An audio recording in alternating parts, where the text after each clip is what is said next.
शिव अवतार है।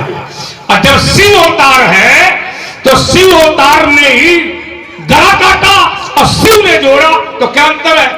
ईमानदारी से बताओ। परमात्मा यदि मनुष्य बन जाए तो क्या वो परमात्मा नहीं है? अरे वो किसी का लड़का बन जाए तो भी भगवान है।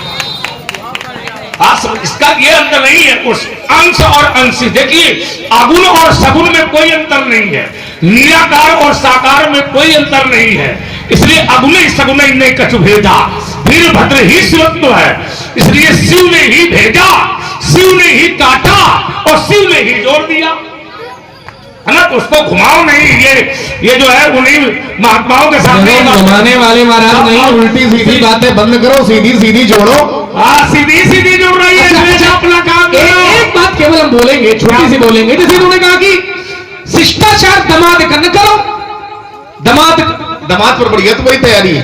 अरे हमारे दमाद तुम बने ना हो किसी के, लेकिन तुम्हें पूरे लक्षण पता है कि क्या नियम है। इन्होंने कहा कि लक्ष्मण दमाद का यदि शिष्टाचार नहीं करते हो तो फिर दमाद का कोई मतलब नहीं है। तुम्हारे घर में दमाद का शिष्टाचार किया जाता है? किसका? दमाद का। कहाँ की चर्चा कर रहे हो? तुम्हारे घर की। हमारे घर में कोई दमाद नहीं है। हम बताते हैं कैसे नहीं।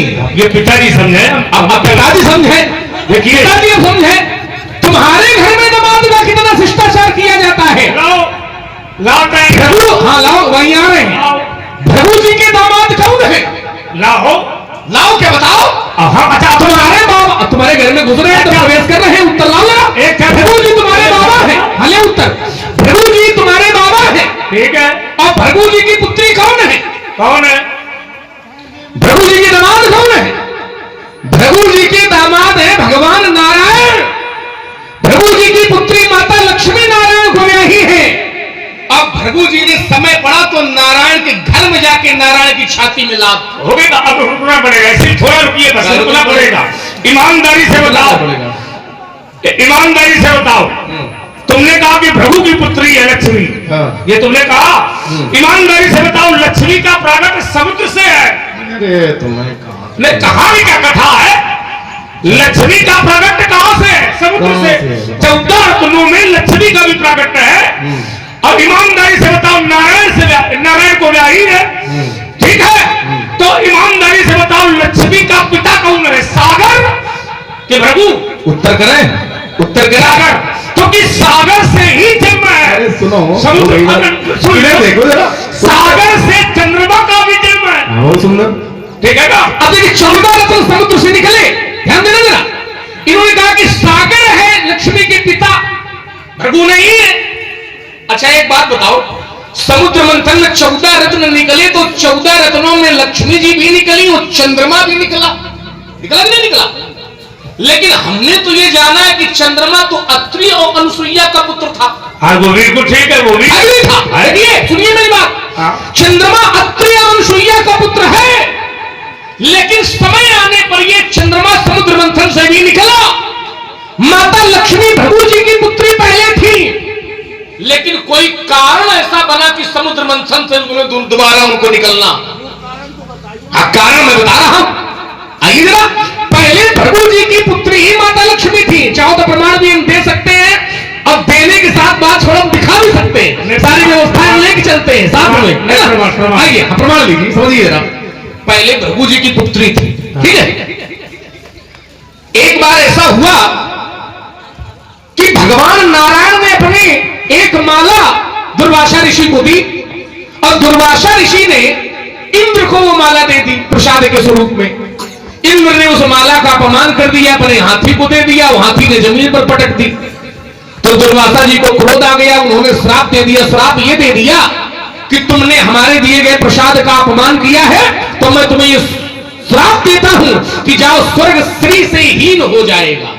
श्री माने लक्ष्मी से हीन हो जाएगा, तुम्हारा ऐश्वर्य नष्ट हो जाएगा। और जब ऐश्वर्य तुम्हारा नष्ट हो जाएगा, तो वही जब श्राप का समय आया तो लक्ष्मी से हीन होना पड़ा, और लक्ष्मी जी समा गई समुद्र में। अब समुद्र मंथन के समय तो ऐरावत भी निकला, उच्चैसुर भी निकला। तो क्या इसके पहले नहीं थे? पहले भी थे, लेकिन समय आने पर ये समुद्र में समा गए। और जब समुद्र में समा गए, इसी कारण से समुद्र मंथन हुआ कि ये दोबारा से हमें प्राप्त हो सके। तो माता लक्ष्मी भी दुर्वासा के श्राप के कारण उस समय समुद्र में प्रवेश कर गई और समुद्र के माध्यम से उनका दोबारा जन्म हुआ। लेकिन भृगु जी की पुत्री पहले थी। अच्छा, समुद्र मंथन के पहले क्या लक्ष्मी नहीं थी? आप बताइए ना, चिंतन करिए। पुनः जन्म हुआ तो उसकी पुत्री कही जाएगी कि भृगु को कहां ले जाओगे? उसे मतलब इनके कहने का मतलब यह है कि जहां नारायण की बात आती है वहां नारायण का विवाह सागर की बेटी लक्ष्मी से हुआ है, इसलिए ससुर सागर ही कहा जाएगा। नहीं, ऐसा नहीं है। नहीं, ऐसा ही है। समुद्र भी कहा जाएगा, वो तो पहले लक्ष्मी जहां लग गया भी तो ही है। समुद्र से उत्पन्न, केवल एक बात आप समझें, समुद्र से उत्पन्न होने के बाद यदि लक्ष्मी का विवाह नारायण से हुआ तो क्या उसके पहले लक्ष्मी नारायण के पास नहीं थे क्या? आइए, मैं एक शब्द बोलना चाहता हूं। बोलिए। मैं भी थोड़ा देखो, श्राप से लक्ष्मी ही होना, जैसे ये लोग बहुत कथा हो सकती है, हरि अनंत हरि कथा अनंता कहा जा सकता है। लक्ष्मण जो कह रहा हो सकता है, लक्ष्मण ने अपना दृष्टि डाली हो कहीं। अब जरा चंदन, श्रीहीन का श्राप देने से व्यक्ति श्रीहीन नहीं हो जाता। जैसे राजा बलि के यज्ञशाला में भगवान बामन गए थे और शुक्राचार्य ने दान देने से मना कर दिया था, लेकिन शुक्राचार्य ने राजा बलि को श्रीहीन होने का श्राप दिया था, है ना? और भगवान को 52 दरवाजों पर लगाया था उसने। लेकिन लक्ष्मी खोजते खोजते अपने नारायण को वहां पहुंच गई। अगर आप विचार करिए तो शुक्राचार्य ने श्रीहीन होने का श्राप दिया, लेकिन लक्ष्मी अपने पति को खोजते खोजते खोजते खोजते राजा बलि के यहां पहुंच गई, तो श्राप कहां गया? तो ये होता है, कभी कभी श्राप वरदान बन जाता है और वरदान श्राप बन जाता है। ये ईश्वर की कृपा पर निर्भर करता है, ये कहा नहीं जा सकता है। हाँ बोलो सुमंत। 21 पुष्प मुद्राएं व्यासी को भी बुला लो तो और भी रस है। इसलिए धनुष तोड़ने वाला बचे न पावेगा। अब प्रबल मारू खिला दी हो, अंबर में उतार धरा ही गिरी हो, अब उठा के अपने दूंगा चट्टानों को, चट्टानों में ये प्रबल जो दिखाया वीरता द्वार वालू शौल सारी धूल में मिला लूंगा। नाशक हो गए संगील ज्ञान स्वामी तुम्हारे छोटे ये कैसे पैदा कर रहे हैं, या मैं समझाता हूँ समझाओ के नहीं परशुराम ना कहता हूँ। ये उल्टी सीधी बातें करके क्यों अपनी दुर्दशा कराओगे और ज्यादा ऐठोगे परशुराम तो धूल चाटते। ईमानदारी से बताओ कि शरीर देख के बात करोगे, था भी तो निकले न पे।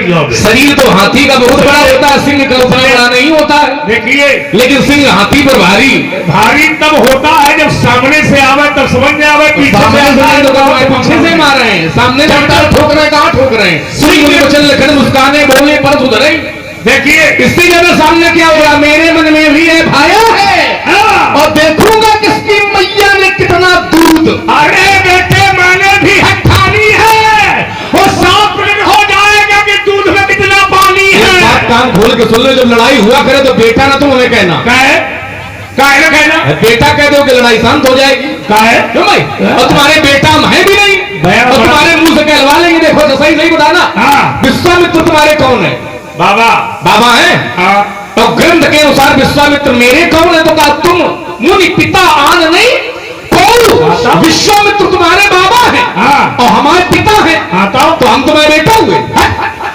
जब कहा सब में लगाया आ जाकर कहीं खा, जब तुम्हारे बाबा है और हमारे पिता है, इसलिए मेरे मन में भी हठानी है। अब आज पता चल जाएगा किस दूध में कितना पानी है। था शांत लाल, शांत नहीं रह पाएगा। मिथिला से गए नहीं मुनि तो युद्ध में छिड़ जाएगा, योग नहीं करेगी, सूरज सी प्यास बुझावेगी और लखनलाल की मस्त हो जाएगी। वो चंडी है ललकार रही, ये कहती स्वयं भगवती है और हुई जाओ तैयार, आज तुम्हें खुली चुनौती है। देखो, इतनी दूर का संबंध तुमने जोड़ा है। अब अगर हम ऐसे अगर दूर का संबंध जोड़ने लगे तो तुम्हारी बहन शांता व्याही थी, संगी को संगी हमारे बड़े भैया है, तुम्हारे जीजा है, हम उनसे छोटे हैं। तो इतनी जल्दी जल्दी सब बता गए जबरदस्ती का।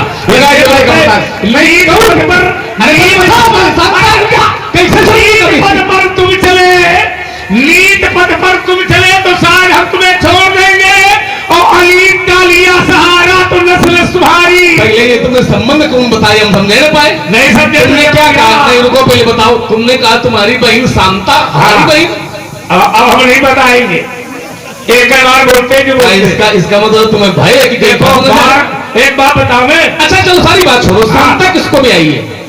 हमारी बहन शांता, इशारा करवाना। हमारी बहन शांता किसको भी आई? हमें नहीं मालूम। तो तुमने ये काहे संबंध बोला? कौन सा संबंध? तुमने जीजा साले वाला संबंध कैसे खोल दिया? किसको भाई हम परखेंगे तो इसका सही है कि गलत है? तुमने कहा कि नहीं अफसरंगी हमारे भाई है तो हम तुम्हारे कौन, कहा कि नहीं कहा? अब ये तो इन जाने सुमंत जाने कि हमने क्या क्या कहा। सुमंत दक्षिणा दे के तुम्हें बोला और उन्हें जाने खो, तो तुम क्या इन कर रहे हो? देखो एक बात तुम्हें बताऊं मैं, तुम जीजा साले वाला संबंध तो खोल दिया है, लेकिन समस्या तुम्हारे लिए बनेगी। क्या बनेगी पूछो?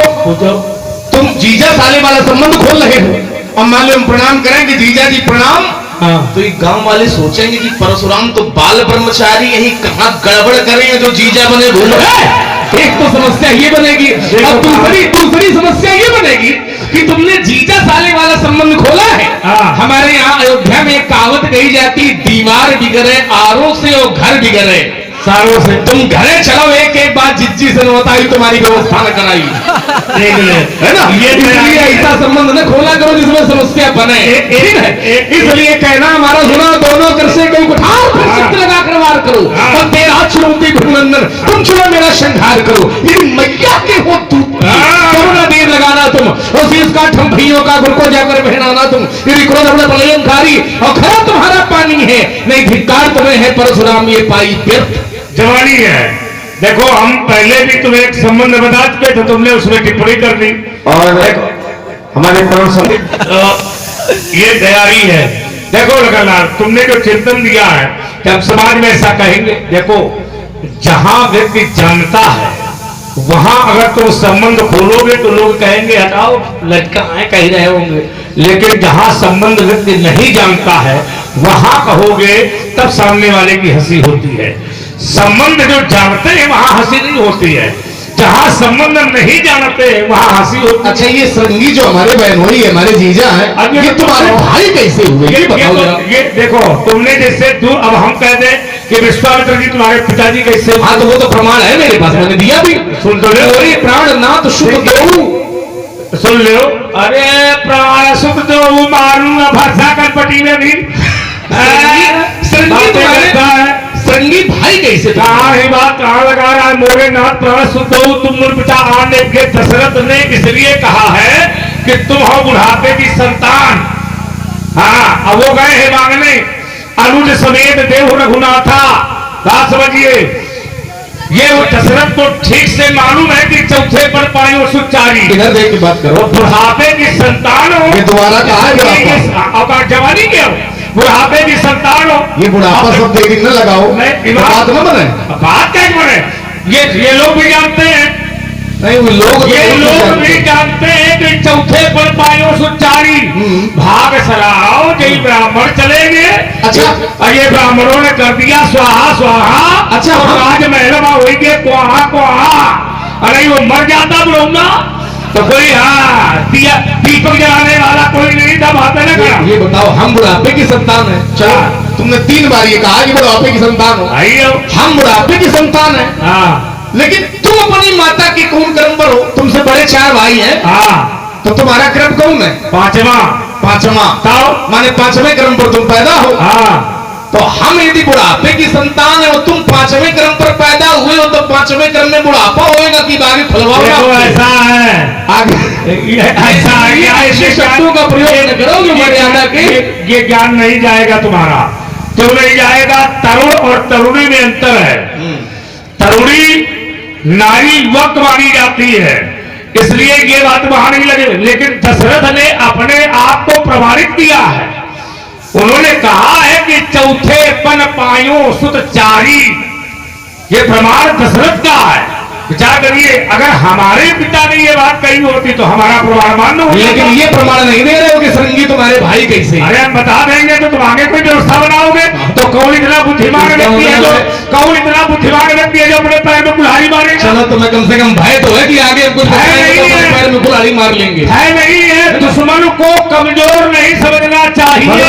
भारी समझ रहे हो तो अच्छी बात है, ये भी बढ़िया है। ना ना ना ना ना, दुश्मन को कमजोर नहीं समझना चाहिए, तो क्या समझ रहे हो? इसलिए दुश्मन से सावधान भी रहना चाहिए। देखो बिच्छू को यदि तुम हथेली में लेोगे तो उसका नाम दयाराम नहीं है, वो टक्कर दे मारेगी, फट समझ में आ जाएगा। इसका मतलब तुम्हें तो भय है। इसलिए तू करिया, मैं सब तुझे जानता हूं तो कहा क्या करेगा, इसलिए विषैले जीव को कभी भी हथेली में नहीं लेना चाहिए। मेरा जीवन दर्शन है। श्रृंगी भाई कैसे हैं? और हमारों से भय न कभी, हम तूफानों से चलते हैं, यह बियाबान यह परसुलिए, उन नहरों से हम चलते हैं, देखूंगा